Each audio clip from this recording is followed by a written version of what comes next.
구역헌과 계속하겠습니다. 지금 우리가 이 기독론 중에 그리스도의 사역 부분을 지금 하고 있는데요. 오늘은 계속해서 그리스도의 속죄 사역이죠. 그리스도의 속죄 사역 가운데 속죄의 범위와 효과의 내용입니다. 어디까지 예수님의 속죄의 범위가 미치느냐 하는 것입니다. 우리와 어떤 신학적 틀을 달리하는 로마 가톨릭이나 또 자유주의, 알미니안 측은 이 예수님의 속죄는 보편적이고 우주적이다 라고 이렇게 주장을 하죠. 이 말은 다시 말하면 우주적이고 보편적이라고 하는 말은 예수님의 이 십자가의 죽으심은 만일을 위한 것이다. 그리고 하나님은 사랑이 많으신 분이기 때문에 지구상의 모든 인류가 한 사람도 빠지지 않고 궁극적으로 다 구원받기를 원하신다 라고 이렇게 주장을 하죠. 얼핏 듣기에는 그 주장이 굉장히 일리가 있는 것 같고 또 참 그럴 것 같다 하는 생각이 들 정도입니다. 왜냐하면 예수님이 십자가에 흘리신 피는 모든 사람을 위한 것이고, 그리고 하나님은 사랑이 많으시기 때문에 세상에 존재하는 모든 사람이 다 구원받기를 기대하고 있다 하는 것이 얼마나 또 사람들의 마음에 어떤 동의가 되는 그런 이야기겠습니까? 그러면서 만약에 모든 사람이 다 구원받지 않고 사람들 가운데 일부만 구원을 받는다고 하면 예수님이 흘리신 피가 얼마나 아깝겠느냐 하는 것이 저들의 주장인 것입니다. 그러니까 예수님이 십자가에서 흘린 피는 모든 사람을 구원해야 된다고 하는 그런 당위성으로 주장을 하는 것이죠. 아주 그럴싸한 주장이 아닐 수가 없습니다. 그런데 우리가 조금만 생각해 보면 저들의 주장이 우리 사람들의 어떤 동정심, 그 다음에 인본주의적 논리로 주장하고 있는 것을 우리는 금방 알 수가 있어요. 이 어떤 주장들은 하나님의 절대 주권을 도전하는 그런 인간의 악한 죄성을 기반한 그런 주장이라고 하는 것을 우리가 금방 알 수가 있는 것입니다. 왜 그러냐면 성경은 우리에게 보편적 구원이나 그리고 이 우주적 구원을 말하지 않고 리미티드, 제한이란 말이죠. 리뎀션, 속죄인데요. 성경은 우리에게 예수 그리스도의 십자가의 구속을 통하여 이 모든 사람이 아니라 제한된 사람, 그 제한된 사람이 누굽니까? 성경 표현대로 말하면 구원받기로 작정된 사람 모두를 말하는 것이죠. 이렇게 제한된 속죄를 우리에게 말씀을 해주고 있습니다. 그래서 그리스도의 속죄의 범위는 제한적이다 하는 것이죠. 이 말은 그리스도의 속죄의 효과가 이 모든 사람을 구원하기에 부족하다는 말이 아니에요. 예수님의 십자가에 흘린 피가 모든 인류를 다 구원하기에 역부족이기 때문에 다가 아닌 일부만 구원하려고 하는 것이 아니라 예수님의 피는 모든 사람을 대속하기에 충분하죠. 모든 일을 구원하기에 아주 넉넉하고 또 모든 것을 충족시키기에 충분합니다. 그런데 하나님께서 예수님을 이 땅에 보내신 것은 하나님께서 택하신 백성을 구원하기 위해서 보내신 것이다 하는 것이죠. 이것이 바로 그리스도의 제한적 속죄를 말하는 것입니다. 여러분 성경에 보니까 마태복음 1장 21절에 예수님께서 자기 백성을 그들의 죄에서 구원하시기 위해서 오셨다 그랬어요. 자기 백성이 있다. 이 세상에 모든 사람이 하나님의 백성 같지만 그렇지 않고 이 땅엔 자기 백성, 하나님의 백성이 있는데 그 하나님의 백성 그들을 구원하기 위해서 오셨다. 이렇게 말씀하고 있는 겁니다. 또 요한복음 13장 1절에 보니까 이 땅에 오신 이유가 바로 그런 이유예요. 하나님 앞에서 구원받기로 작정된 자를 다 믿게 하기 위해서 오셨다 이 말이죠. 그래서 예수님의 속죄 범위는 제한적일 수밖에 없음을 성경이 우리에게 말씀해 주고 있는 것입니다. 그리고 성경이 그리스도의 제한적 속죄를 말씀하고 있는데 요한복음 10장 11절에 보니까 나는 선한 목자라. 선한 목자는 양들을 위하여 목숨을 버리거니와 그랬습니다. 그러니까 사도행전 13장 48절에 보니까 이방인들이 듣고 기뻐하여 하나님의 말씀을 찬송하며 영생을 주시기로 작정된 자는 다 믿더라. 그러니까 하나님께서 이미 창세전에 영생을 주기로 작정한 사람, 영생을 주기로 한 그런 하나님의 뜻이 있던 거예요. 그런데 그 사람은 한 사람도 잃어버리지 않고 다 믿게 되는 것이 하나님의 뜻이에요. 그러니까 예수님께서 이 땅에 십자가에 피를 흘린 것은 모든 사람을 위해서 흘리신 것이 아니라 영생주기로 작정된 자, 리미티드 리뎀션, 그 제한적 속죄에 속한 자들을 위해서 예수님께서 십자가를 지신 것이죠. 그래서 그 예수님의 십자가에서 흘린 피로 말미암아 이 땅에 이 구원받기로 작정된 자들은 한 사람도 여러분 낙오자가 없이 다 예수를 믿게 되는 것입니다. 그래서 앞서 읽었던 것처럼 요한복음 10장 11절에 나는 선한 목자라 선한 목자는 양들을 위하여 목숨을 버린다. 자기 양을 말하는 거예요. 그 양을 위해서 목숨을 버린다 그랬습니다. 또 요한복음 10장 15절에 아버지께서 나를 아시고 내가 아버지를 아는 것 같이 나는 양을 위하여 목숨을 버린다. 나는 내 양을 위해서 목숨을 버린다 이 말입니다. 자기 양이 있다 이 말입니다. 또 요한복음 10장 26절과 28절에 보니까 너희가 내 양이 아니므로 믿지 아니하는도다 그랬습니다. 너희가 내 양이 아니니까 안 믿는다 이 말입니다. 양은 양인데 내 양이 아니니까 음성도 안 듣고 또 믿지 않는다 그 말이죠. 내 양은 내 음성을 들으며 나는 저희를 알며 저희는 나를 따르느니라. 내가 저희에게 영생을 주노니 영원히 멸망치 아니할 터이요 또 저희를 내 손에서 빼앗을 자가 없느니라 그랬습니다. 이렇게 예수님이 이 땅에 제한적 속죄에 대한 이 성경이 분명히 말씀되어 있고요. 예수님이 이 땅에 오셔서 십자가를 지시고 피를 흘린 것은 자기 양, 그러니까 구원받기로 작정된 그 양을 위해서 이 땅에 오셨고, 그들은 주님의 음성을 들을 수 있고 또 주님은 그들을 알고 그들도 주님을 알게 되고, 그리고 그 예수님의 양들은 주님의 손에서 빼앗을 자가 없다. 다 주님이 이렇게 구원하신다 이 말입니다. 그리고 로마서 8장 32절과 또 33절에 보니까 자기 아들을 아끼지 아니하시고 우리 모든 사람을 위하여 내어주시니가 어찌 그 아들과 함께 모든 것을 우리에게 은사로 주시지 않겠느냐. 누가 능히 하나님의 택하신 자들을 송사하리요. 이렇게 하나님께서 택하신 자들이 있다, 선택받은 자들이 있다 이 말입니다.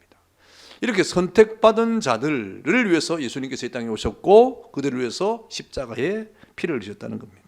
그리고 마태복음 22장 14절에 보니까 청함을 받은 자는 많되 택함을 입은 자는 적으니라 그랬습니다. 여러분, 우리가 전도할 때 얼마나 많은 사람에게 전도합니까? 초청하는 것이죠.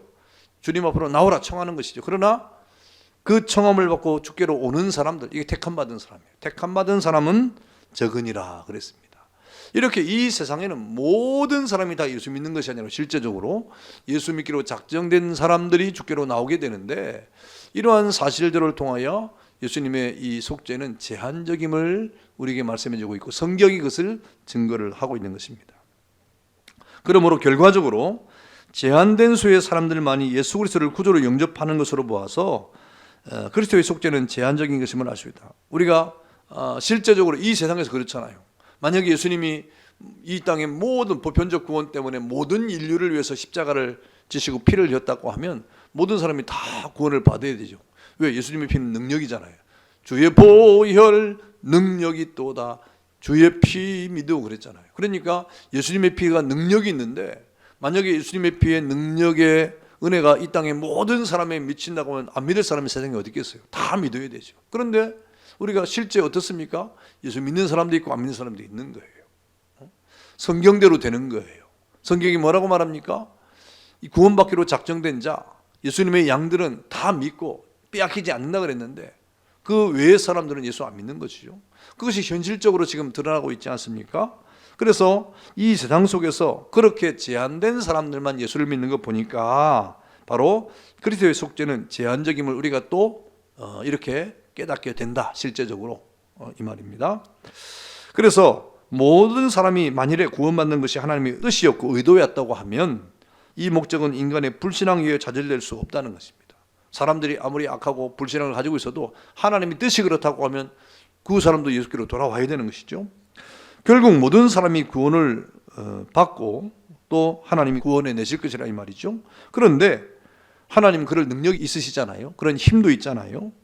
그래서 예수님의 그리스도의 피의 공료도 모든 사람들을 다 구원하고도 남음이 있는 그런 능력의 보혈의 피 아닙니까? 그러나 성경은 모든 사람이 다 구원받는다고 말하지 않고 오직 제한된 수의 사람들만 구원을 받고 나머지는 구원을 받지 못하고 정죄를 받아서 영원한 불못에 던져지게 된다라고 말씀을 하고 있습니다. 실제로 지금 그렇게 우리가 이 세상에서 보고 있지 않습니까? 그러므로 그리스도의 속죄는 제한적인 것임을 우리는 분명히 또 보아서 성경대로 되고 있음을 우리가 보게 되는 것입니다.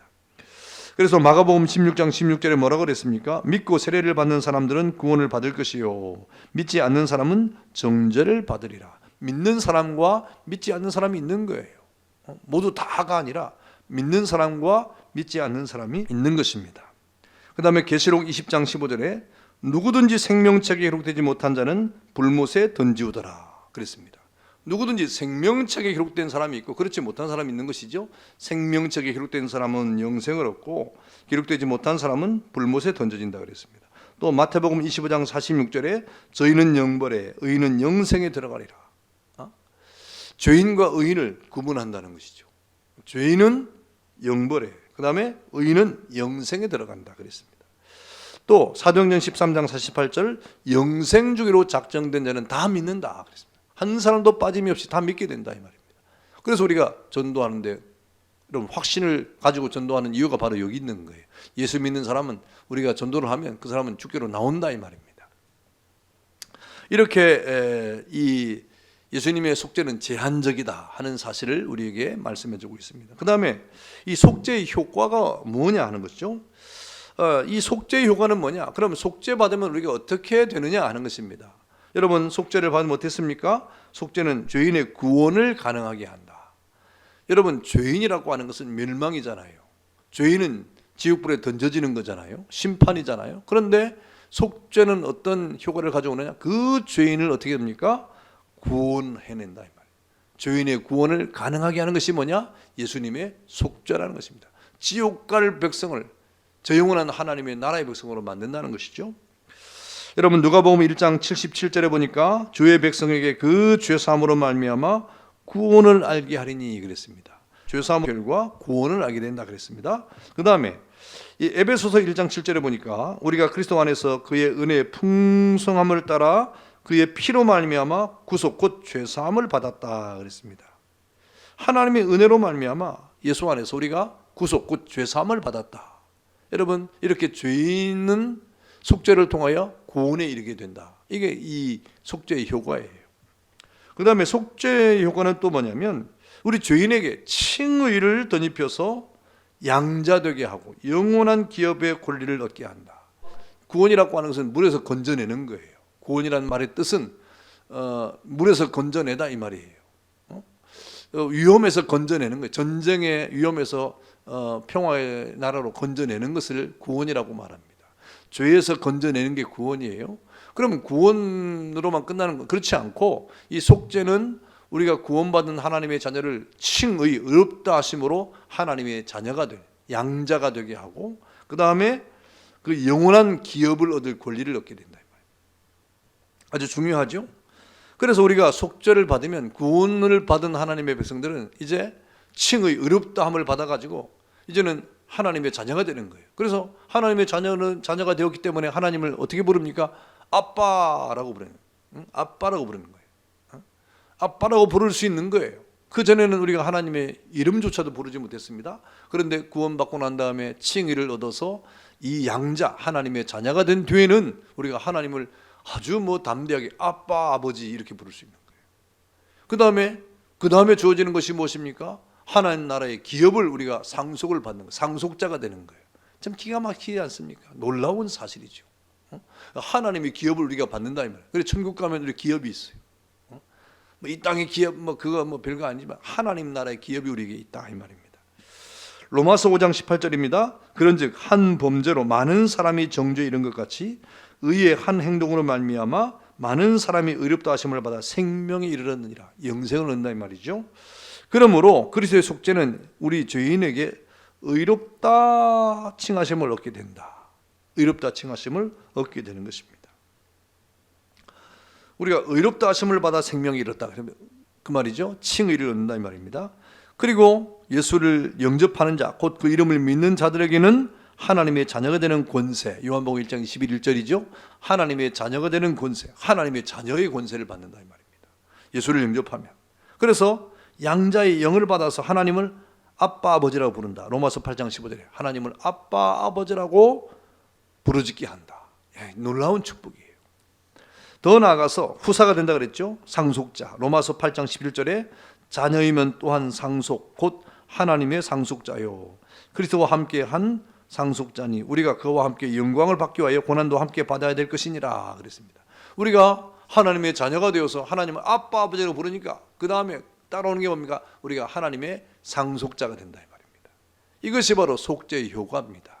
우리가 속죄로 말미암아 구원도 받지만 구원이란 무엇입니까? 우리가 어렵게 되는 것인데 그 의는 바로 하나님의 자녀, 양자가 되는 것이고 그 다음에는 여러분 우리가 하나님 나라의 상속자가 된다. 상속자가. 그러므로 속죄는 죄인을 의롭다 칭하셔서 하나님의 양자가 되게 하고 또 하나님의 상속자가 되게 되어서 예수님과 함께 영원한 영광에 함께하는 겁니다. 이게 놀라운 속죄의 효과예요.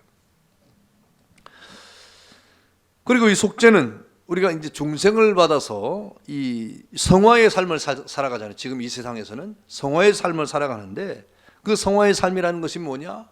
우리가 이 속죄를 받아서 중생한 다음에 우리의 삶은 이 예수님과 신비적 연합을 이루어서 새 사람으로 덧입게 하는 은혜가 있어요. 우리가 이 땅을 살아갈 때 여러분 우리가 우리 자신이 살아가는 것 같지만 그렇지 않고 새 사람을 덧입는다 이 말입니다. 그래서 여러분 유명한 고백이 있잖아요. 갈라디아서 2장 20절 여러분 찾아서 읽어봐야 됩니다. 내가 그리스도와 함께 십자가에 못 박혔나니 그런즉 이제는 내가 사는 것이 아니요 오직 내 안에 그리스도께서 사신 것이라. 이제 내가 육체 가운데 사는 것은 나를 사랑하사 나를 위하여 자기 몸을 버리신 하나님의 아들을 믿는 믿음 안에서 사는 것이라 그랬어요. 이 갈라디아 2장 20절은 아주 위대한 고백이잖아요. 지금 예수 믿고 구원을 받은 다음에 이제 중생을 받아가지고 이 성화적 삶을 살아가는데 내가 사는 것 같지만 이제 내가 사는 것이 아니라고 말하고 있어요. 내 안에 누가 산다 이 말입니까? 예수님이 사신다 이 말입니다. 그래서 내가 사는 것 같지만 이제는 내가 사는 것이 아니고 예수님께서 사시는 것이다. 그래서 예수님처럼 사는 거예요. 예수님처럼. 예수님의 자녀답게 사는 거예요. 예수님의 자녀답게. 그것이 바로 믿음 안에 사는 것이다. 이렇게 고백을 하고 있는 것입니다. 그래서 고린도후서 5장 17절에 뭐라고 말합니까? 그런즉 누구든지 그리스도 예수 안에 있으면 어떻게 돼요? 새로운 피조물이라. 이전 것은 지나갔으니 보라 우리가 새 것이 되었다. 여러분 다 새 것이 되었어요. 새 사람이 되었어요. 그리스도 안에서 우리는 다 새로운 피조물이 되어서 새 사람이 되었어요. 그래서 여러분 이 과거의 어떤 삶에 연연하고 살면 안 되고요. 모든 것은 다 이제 새롭게 되어서 내가 사는 것 같지만 이제 완전히 새로 변화받은 사람으로 완전히 새로운 새 사람으로 우리가 살아가야 되는데 그것이 바로 예수님이 살아가는 것이다. 내가 사는 것이 아니고 예수님이 살아가는 것이다. 예수님이 살아간다는 말은 예수님의 뜻대로 하나님의 말씀대로 우리가 그리스도인답게 이 말입니다. 그러므로 에베소 4장 22절과 24절은 뭐라고 말합니까? 우리가 너희는 유혹의 욕심을 따라 썩어져가는 구습을 쫓는 옛사람을 벗어버리고 그랬어요. 옛사람을 벗어버리고 오직 심령으로 새롭게 되어 하나님을 따라 의와 진리의 거룩함으로 지으심을 받은 새 사람을 입으라 그랬어요. 그러니까 여러분 우리가 이제 새로운 피조물이 되었으니까 완전히 옛사람을 벗어버려야 돼요. 옛사람을 벗어버리고 여러분 우리가 이렇게 운동할 때 옷 입고 나가서 막 운동하고 땀 흘렸던 것을 그냥 그대로 자지 않잖아요. 벗어버리고 목욕을 하잖아요. 새로운 것을 싹 갈아입잖아요. 우리가 중생을 넣는다고 하는 것은 이 세상의 모든 죄악된 옛사람의 모습을 다 벗어버리는 거예요. 옛날 습관들, 옛날에 우리를 얽매이게 했던 것들 다 벗어버리고 우리는 새 사람을 입는 것이다. 그 새 사람이 뭡니까? 하나님을 따라 의와 진리의 거룩함으로 우리가 새 사람을 입는 것이다. 그렇게 말하고 있습니다. 그래서 우리가 중생받았다고 하는 것은 이제는 예수님과 함께 신비한 연합을 이루어서 우리가 새 사람으로 살아가는 것이다. 그렇게 말하고 있습니다. 그리고 마침내 속죄의 효과는 뭡니까? 우리 속죄받은 자들을 영화에 이르게 된다. 영화는 이 세상에서 되는 게 아닙니다. 우리는 성화적 삶을 살아가는데 성화의 마지막이 영화예요. 그럼 영화는 어떻게 우리에게 찾아오느냐? 죽음 이후의 세계에서 우리에게 영화의 세계가 찾아오는 것입니다. 그래서 속죄받은 자들을 영화롭게 해서 우리는 새롭고 완전한 세계에서 하나님과 더불어 영생을 이렇게 향유하게 되는 거죠. 이 영생이 속죄는 그런 놀라운 은혜가 있어요. 그래서 이 속죄는 우리가 구원받아서 또 하나님의 양자가 되고 의롭게 되고 양자가 되고 또 하나님의 자녀의 권세를 받고 또 우리가 더 하나님의 자녀로서의 상속자가 되어서 성화의 삶을 통하여 영원에 이르기까지, 이렇게 속죄가 우리의 삶을 이렇게 영화에 이르기까지 이끌어가고 밀어붙이는 겁니다. 그래서 마침내 구원에 이르게 하는 거예요. 영원한 생명을 얻게 하는 거예요. 로마서 8장 30절입니다. 또 미리 정하신 그들을 또한 부르시고 부르신 그들을 또한 의롭다 하시고 의롭다 하신 그들을 또한 영화롭게 하셨느니라 그랬죠. 또 계시록 21장 1절에 보니까 저들은 새 하늘과 새 땅을 주겠다 그랬어요. 새 하늘과 새 땅. 또 내가 새 하늘과 새 땅을 보니 그랬잖아요. 처음 하늘과 처음 땅은 없어졌고 바다도 있지 않더라. 그러니까 새 하늘과 새 땅을 보게 된다 이 말이에요. 새 하늘과 새 땅. 그 새 하늘과 새 땅이 무엇입니까? 영원한 하나님의 나라죠.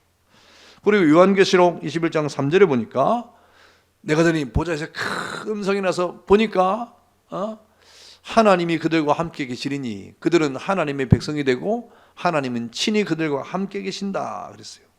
어디서 그렇다 이 말입니까? 영원한 하나님의 나라에서, 영원한 하나님의 나라에서 그렇게 된다는 것이죠. 이 속죄는 우리에게 이런 효과를 가져다 주는 거예요. 이 속죄는 우리에게 단순히 구원을 받고 끝나는 것이 아니라 구원 이후에 계속해서 우리를 의롭다, 칭의, 하나님의 자녀, 양자가 되게 하고 하나님의 상속자가 되게 하고, 그리고 우리가 주님과의 연합의 신별을 통하여 성화적 삶을 살게 하고 마침내 영원한 하나님의 나라, 새하늘과 새 땅에 이르게 하는 데까지 우리를 인도하는 것이 바로 속죄입니다. 그러니까 예수님이 십자가상에서 이렇게 속죄를 이루신 것이 얼마나 큰 은혜인지 몰라요. 그 속죄의 은혜 가운데 우리가 살아간다는 것은 대단한 영예요, 축복이 아닐 수가 없습니다. 그런 은혜 가운데 우리가 있음을 고백하고 믿음으로 살아가는 여러분 되기를 바랍니다. 자, 내용 연구 보겠습니다. 1번, 속죄의 효과가 미치는 범위는 어디까지입니까? 맞는 것은 O표, 틀린 것은 X표 하십시오 그랬죠. 속죄의 효과입니다. 1번, 그리스도는 만인을 위해 죽으셨다. 맞을까요? 틀릴까요? 예, X죠. 만인을 위해 죽으시지 않죠. 이것은 이제 로마 카톨릭이나 알미니안주의나 자유주의에서 하는 말이죠. 2번, 하나님은 사랑이 많으신 분이시므로 지구상의 모든 인류가 한 사람도 빠짐없이 궁극적으로 모두 구원받기를 원하신다. 맞을까요? 틀릴까요? 예, 아니죠. 이것도 역시 만인 구원, 다시 말하면 보편적 구원을 이렇게 설명하고 있는 것입니다. 3번, 인류 중 얼마만 구원받게 된다면 그리스도의 피 흘림이 아깝게 되므로 그리스도의 피를 헛되이 하지 않기 위해서라도 모든 인류가 다 구원받아야만 한다. 맞을까요? 틀릴까요? 틀렸죠. 이것도 역시 이 만인 구원설에 대한 설명입니다. 예수님의 피가 모든 인류를 위해서 이렇게 흘렸다는 것은 이제 만인 구원에 대한 설명이고, 그것이 헛되지 않기 위해서 모든 이가 다 구원을 받아야 된다 하는 건 마찬가지입니다. 4번, 그리스도의 속죄의 범위는 제한적이다. 그렇죠. 리미트 제한적이고 정해진 거죠. 맞습니다. 5번, 그리스도의 속죄의 범위가 제한적이라는 말은 그리스도의 속죄의 효과가 모든 사람을 구원하기에 부족하다는 말이다. 그럴까요? 부족하지 않죠. 예수님의 속죄의 범위가 제한적이라는 말이 예수님의 십자가의 피가 모든 사람을 구원하기에 부족해서 제한한 것이 아닌 것입니다. 충분하죠. 충분하죠. 넘치죠. 예. 그럼에도 예수님의 속죄는 제한적입니다. 6번, 예수 그리스도의 피는 모든 사람의 죄를 대속하기에 충분하다. 그러나 하나님께서 그리스도를 이 땅에 보내신 것은 하나님께서 택하신 백성만을 구원하시기 위해 보내신 것이므로 그리스도의 속죄는 제한적이다. 예, 아주 정확한 설명이죠.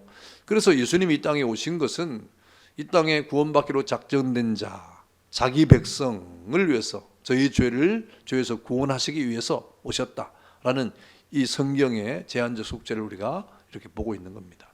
7번, 예수 그리스도는 자기 백성을 그들의 죄에서 구원하시기 위해 이 땅에 오셨기 때문에 그리스도의 속죄의 범위는 제한적이다. 그렇죠. 자기 백성이라고 하는 구원받기로 작정된 자를 위해서 예수님이 속죄를 하신 것이죠. 8번, 성경이 그리스도의 제한적 속죄를 말씀하고 있다. 예, 그렇습니다. 성경이 분명히 밝히고 있습니다. 9번, 모든 사람을 구원하는 것이 하나님의 의도였지만 하나님의 이 목적은 인간의 불신앙으로 인해 좌절되고 말았다. 틀린 말이죠. 모든 사람이 구원하는 것이 하나님의 의도가 아니었죠. 제한적 속죄가 하나님의 의도였죠. 우리 사람의 불신앙이나 신앙에 의해서 결정되는 것이 아니라 하나님의 뜻에 의해서 결정되는 것이고, 하나님 앞에 구원받기로 작정된 모든 사람들은 믿음으로, 신앙으로 구원받게 되어 있어요. 거기에 이제 우리의 전도가 필요한 것이죠. 10번, 성경은 모든 사람이 구원받았다고 말하지 않고 오직 제한된 수의 사람들만 구원받았으며 나머지 믿지 아니하는 자들은 정죄를 받아 지옥 불못에 떨어진다고 말씀하고 있다. 예, 맞습니다.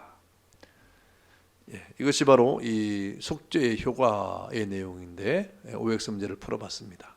그 다음 2번, 다음은 속죄의 효과가 성도들에게 미치는 영향에 대한 설명인데 맞는 것 다 고르는 거예요. 자, 1번 보겠습니다. 속죄는 죄인의 구원을 가능하게 했다. 고를까요? 맞는 설명입니까? 예, 맞는 설명이죠. 속죄는 죄인의 구원을 가능하게 했죠.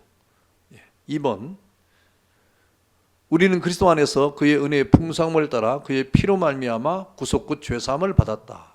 그렇습니다. 우리가 예수님의 피로 구속 곧 죄사함을 받았죠. 3번, 하나님의 공의로우심으로 어떠한 속죄도 죄인을 의롭다 칭할 수 있게 하지 못한다. 이것은 맞는 설명일까요? 틀린 설명일까요? 예, 틀린 설명이죠. 맞는 설명이 아닙니다. 이 하나님의 공의로우심은 의롭다 칭할 수 있게 했죠. 속죄 자체를. 그런데 여기서 설명하는 것은 어떤 속죄도 죄인을 의롭게 칭할 수 있게 하지 못한다. 이렇게 말했으니까 틀린 설명이 되겠습니다. 예수님의 속죄함으로 죄인을 의롭다 칭하게 됐으니까 전 틀린 설명이죠. 4번, 속죄는 죄인에게 칭의를 덧입혀서 하나님의 양자가 되게 하고 하나님의 아들로서 영원한 기업의 권리를 얻게 한다. 예, 정확한 설명 맞습니다. 자, 그리고 5번, 속죄는 중생과 성화를 통해서 신자들과 그리스도가 서로 독립된 인격체가 되게 한다. 앞에는 뭐 맞는 것 같은데 뒤에 독립된 인격체가 아니죠. 독립된 인격체가 아니라 무엇입니까? 예수님과 신비적 연합의 삶을 살게 하는 것이죠. 따로따로가 아니라 내가 주 안에 주가 내 안에 사는 그런 신비적 연합의 인격체가 되는 것입니다. 예, 고르지 않으면 되겠고요. 6번, 속죄는 속죄받은 자들을 영화에 이르게 하여 하나님의 나라에서 영생을 누리게 한다. 예, 맞습니다. 6번 고르면 되겠고요. 그래서 1번, 2번, 4번, 6번을 고르면 맞는 설명이 되겠습니다. 예, 감사합니다. 예, 이렇게 우리 오늘 예수님의 사역에 대해서 우리 공부할 때 이 속죄 사역에 대한 공부를 했는데요. 오늘은 이제 예수님의 속죄의 어떤 범위, 그 다음에 효과에 대해서 공부를 했습니다. 그래서 사실 그리스도의 사역에 대한 모든 부분, 속죄 사역에 대한 부분들 이제 정리가 됐다는 것이고요. 다음 주부터는 다른 범위를 또 공부하게 될 것입니다. 감사합니다. 고맙습니다.